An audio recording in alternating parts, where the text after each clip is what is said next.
My son never came to the hospital while I was recovering. Days later, I found out why. I was lying in a hospital bed on the third floor of Riverside Medical, staring at the ceiling, when the nurse came in to check my IV and asked if my son had called yet. I told her he was on his way. That was the third time I had said that. It was day 4. My name is Gary Aldrich. I'm 62 years old. I spent 28 years as an electrician before a back injury forced me into early retirement. I live alone in the house I bought with my wife Donna in 1991, a 3-bedroom on Calvert Street with a big oak in the front yard that she always said made the place look like it had been there 100 years. Donna passed 3 years ago, ovarian cancer. It came fast and it took her fast, and when it was over, the only family I had left in that house was my son Scott. He was 34.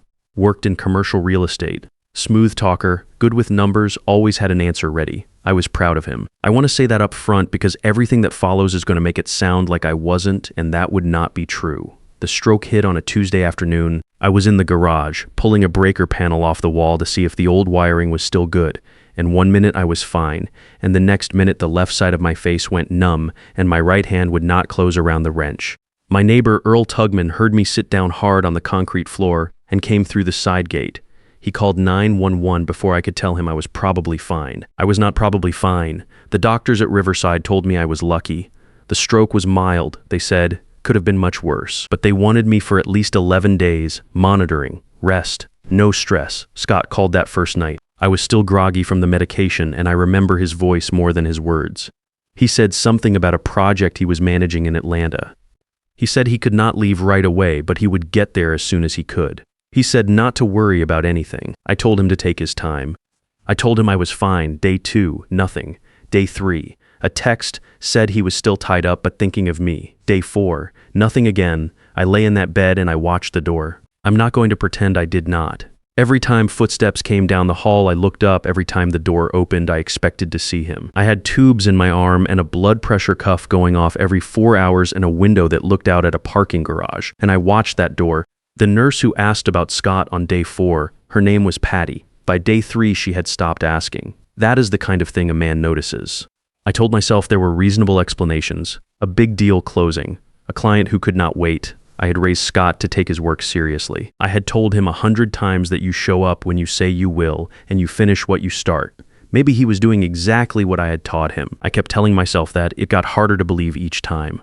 On day 5, Scott walked in at 9 in the morning. He looked tired but not shaken. He hugged me. He asked the right questions. He said Atlanta had been a nightmare, some deal that almost fell apart at the last minute, but it was done now and he was sorry it took so long. He said he felt terrible about not being there sooner. He said all the right things. I watched his face while he talked. I noticed that his eyes moved around the room the way they do when someone is checking something off a list rather than actually looking at a thing. I noticed that he glanced at his phone twice in the first 10 minutes. I noticed that when he sat down next to my bed, he sat at an angle, not quite facing me directly, the way you sit when you're planning on leaving soon. I noticed all of it. I filed it away. I did not say anything. He came back on day 6 and day 7. Each visit was about 2 hours. Each time he said he had things to handle and had to get back. I said I understood. He told me not to worry about the house or the bills or any of it. He said he was taking care of everything. I said that was good. I said I appreciated it. I did not yet know what everything meant. On the morning of day 7, my daughter-in-law Marlene came to see me alone. She and Scott had been married 6 years. She was quiet and careful, not the kind of person who made a big entrance. She sat down in the chair beside the bed and she did not say hello right away. She looked at the door first, then at me, and she pressed a small folded piece of paper into my hand. She said, "Don't sign anything Scott brings you. Don't tell him I was here. Call me tonight when the hall is quiet." Then she stood up, picked up her bag, and walked out. I sat there holding that piece of paper. I could hear the machines and the voices out in the corridor and someone's television down the hall. I unfolded the paper. It had her cell number on it, nothing else. I did not know what to think. I told myself it might be nothing. Marriage trouble.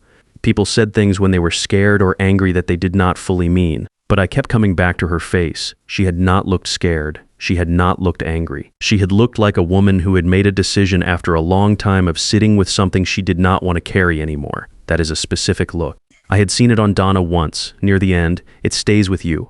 I put the paper in the pocket of my hospital gown, and I waited for the hall to get quiet. I called Marlene at 9 that evening.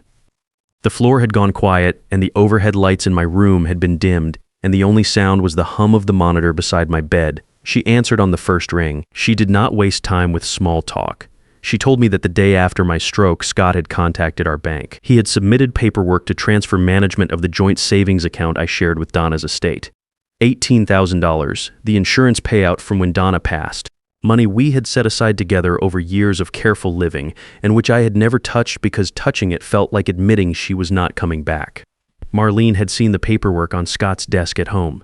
She had photographed it with her phone before he came back into the room. She told me that our family home on Calvert Street was being prepared for a quiet sale, not listed publicly, not yet. Scott had a contact in residential real estate he had been speaking with for several weeks. She had overheard one of those calls. She told me she had hired a private investigator named Neil Carver about 6 weeks before my stroke. Neil worked financial cases. She had found his name through a referral from a woman at her office whose family had gone through something similar. She said Neil had already been tracking Scott's financial activity for over a month, and that what he had found was not good. Then she told me about the signature. The transfer paperwork Scott had submitted to the bank included my authorization, my name, my signature, except I had not signed anything. I had been in a hospital bed. I had not signed a single document since before the stroke, and even then it had been nothing related to the savings account. I did not say much while she talked. I listened. I looked at the window across the room, at the dark glass and the faint reflection of the monitor light. I thought about the fact that Scott had stood next to my bed that morning and told me not to worry about anything, that he had everything handled. I asked Marlene how long she had known. She said she had suspected for about a year, small things at first. Money that did not add up when she looked at their household accounts. A phone Scott always angled away from her. A business trip to Charlotte that she later found out had lasted 1 day, not 3. She had not been certain until she found the paperwork. That was when she called Neil. I asked her if she was safe. She said yes. She said Scott did not know she had seen anything. She was careful about that. I told her to stay careful. I told her not to change anything at home, not to move anything, not to let on. She said she understood. After I hung up, I sat in the dark for a while, not thinking clearly about any one thing. Just sitting with it the way you sit with something heavy before you decide how to carry it. I thought about Donna. I thought about the way she used to look at Scott, sometimes at family dinners. A long, quiet look that she would end by reaching for her glass or changing the subject. I had asked her about it once. She said she was probably imagining things. She said she did not want to make trouble. She was not imagining things. The next morning, I called Brenda Foss. She had been our estate attorney for 12 years, handled everything when Donna passed, drafted the will, knew every detail of our finances. I told her I needed to talk and that I needed it kept between us. She came to the hospital that afternoon, which told me she understood the tone of what I was asking. She told me something that settled cold in my chest. Someone had called her office during the first week I was in the hospital, asked about the will, asked who the beneficiaries were, asked whether modifications could be made while the primary holder was incapacitated. Her assistant had taken the message and said someone would call back. The caller had not left a name. They had not called back. Brenda did not need a long explanation from me. She had been doing estate law for a long time, and she recognized the shape of what I was describing. She locked my will file that afternoon. No access, no changes, no inquiries answered without her direct involvement and my verbal confirmation. She also gave me a name. Phil Doran, a detective with the Financial Crimes Unit at the county level. She had worked with him before on cases where elder financial exploitation was involved. She said he was thorough and he was discreet.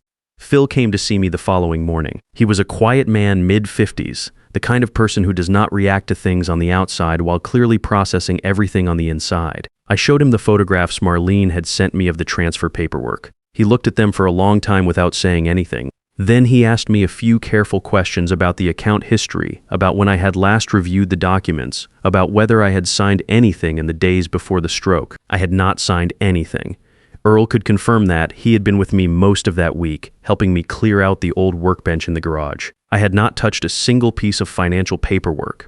Phil said he would need a few days to run the documents through a forensic examiner. He said I should not contact the bank directly yet. He said I should continue as normal. I asked him what normal looked like. He said, act like you do not know anything. He said that part was important. I said I understood. I did not tell him how hard that was going to be. I figured he probably already knew. Scott visited again on day 9. He brought coffee from the place on the corner near the hospital, the kind I liked, which told me he had remembered or had looked it up, and I could not decide which of those felt worse. He sat down and he talked for a while about a development project he was working on in Charleston. He talked about the market, about interest rates, about a client who kept changing his mind. He was easy to listen to.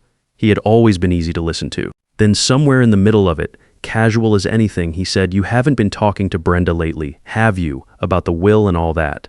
I looked at him. I said no. I said estate stuff made my head hurt and I was just focused on getting better. He nodded slowly. He said that was smart. He said there would be plenty of time for all of that once I was back on my feet. He said he just wanted to make sure everything was in order for my sake. I said that was thoughtful of him. He left an hour later.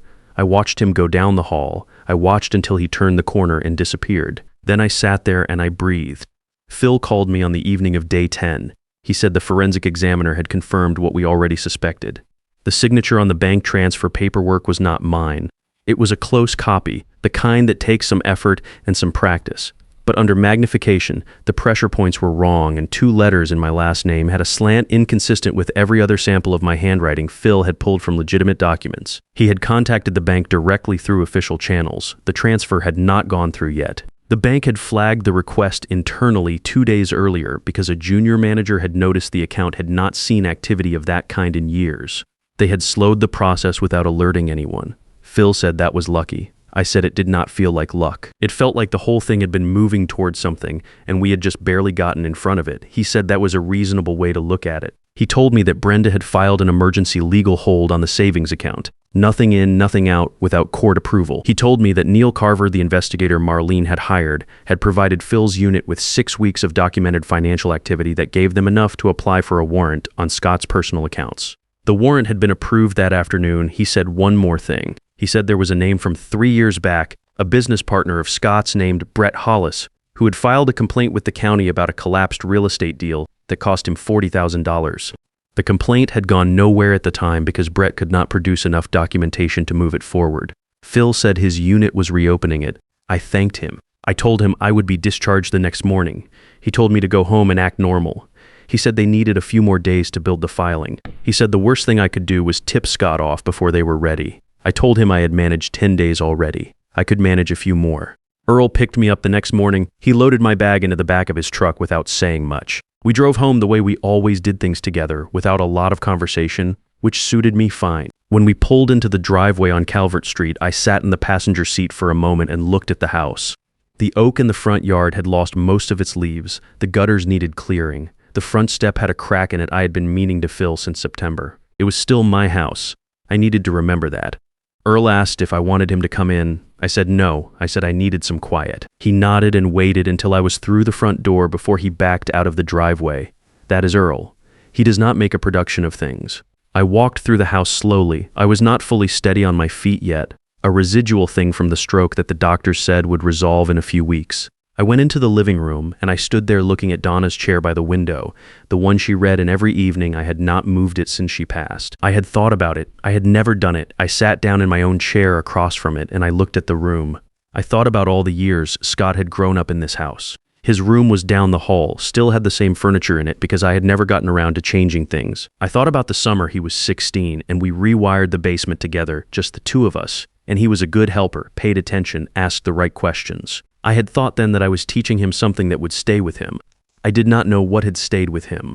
I called Scott that afternoon. I kept my voice easy. I told him I was home and feeling better than expected. He said that was great. He said he had been worried. He asked if I needed anything brought over. I said I was fine. I said I had been thinking about the will.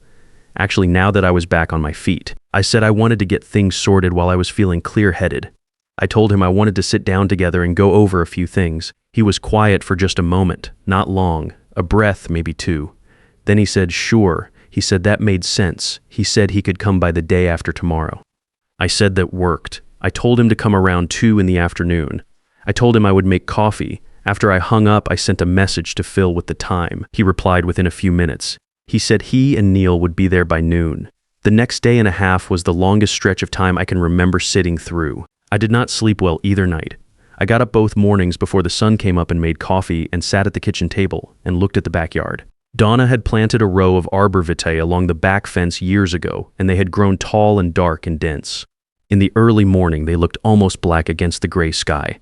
I kept running the conversation over in my head, not the one coming, all the previous ones. Every visit at the hospital, every phone call since the stroke, every time Scott had looked me in the eye and said the right thing. That is the part that does not let go. Not the money, not even the house. It is the looking you in the eye. It is knowing that a person can do that, can look directly at you and say exactly what you need to hear, and be thinking something else entirely the whole time. I had raised him, I had been in the room when he was born. I had taught him to drive and helped him move into his first apartment and stood at the back of the church when he married Marlene. I thought I knew what was inside him. I had been wrong about that. Or maybe I had not been wrong so much as I had chosen over and over not to look too hard at what I was seeing. There is a difference between those two things, and it matters even if it does not change the outcome. Phil arrived at noon on the day Scott was coming. Neil Carver came 20 minutes later. Neil was a compact, quiet man in his late 40s, the kind of person you would not look at twice on the street. He set a folder on my kitchen table without opening it and gave me a brief summary of what it contained. 6 weeks of transactions. Wire transfers to an account registered to a shell LLC Scott had set up 18 months ago. Payments to the real estate contact who had been preparing the quiet sale of my house. A pattern, Neil said, consistent and deliberate. Phil reviewed everything one last time. He told me what would happen when Scott arrived. He told me my only job was to open the door and sit down. I said I could do that. Earl was already in the kitchen with a cup of coffee. He had not asked for an explanation. I had told him only that I needed him there, and he had come. We waited. Scott pulled into the driveway at 2:12 in the afternoon. I heard his truck before I saw it. I was sitting in the living room in my chair, the one across from Donna's, with a cup of coffee on the side table that I had not touched. Phil was standing near the hallway entrance to my left. Neil was over by the bookcase. Neither of them said anything when we heard the engine. Nobody moved. Scott came through the front door the way he always did. He called out as he walked in, "Hey, it's me," the same way he had called out since he was a teenager coming home from school. Then he stepped into the living room and he stopped. He looked at Phil first, then at Neil, then at me. His face went through several things in a short amount of time. I watched it happen. I had been thinking about what I would feel in that moment, whether it would be satisfaction or grief or anger, and the honest answer is that it was none of those things. It was closer to exhaustion, the kind that comes after you have been holding something up for a long time and you finally set it down. Scott looked at me and said there had to be a misunderstanding. I did not say anything. He said the paperwork was just him trying to stay on top of things while I was in the hospital. He said he was trying to help. He said I had not been thinking clearly since the stroke and somebody had to manage things. I looked at him. I kept my hands around my coffee cup and I looked at him and I did not speak. Phil identified himself. He told Scott the name of his unit. He told Scott that a forensic examination had confirmed the signature on the bank transfer documents was not mine. He told Scott that a warrant had been executed on his financial accounts and that investigators had documented a pattern of transfers to a shell LLC over the previous 18 months. He told Scott that the real estate contact Scott had been working with regarding my house had already provided a full statement. Scott's composure came apart slowly. The way ice does, not all at once, but in stages. He tried 2 more times to redirect, to reframe, to find a version of events that put him in a different position. There was no version. There was nothing left to redirect toward. Phil told Scott he was being placed under arrest. He told him the specific charges: forgery, financial exploitation of a vulnerable adult, fraud. I watched them walk Scott through my front door. He looked back at me once from the porch, and I do not know what he was looking for. I had nothing left to give him in that moment. I stayed in my chair and I watched the door.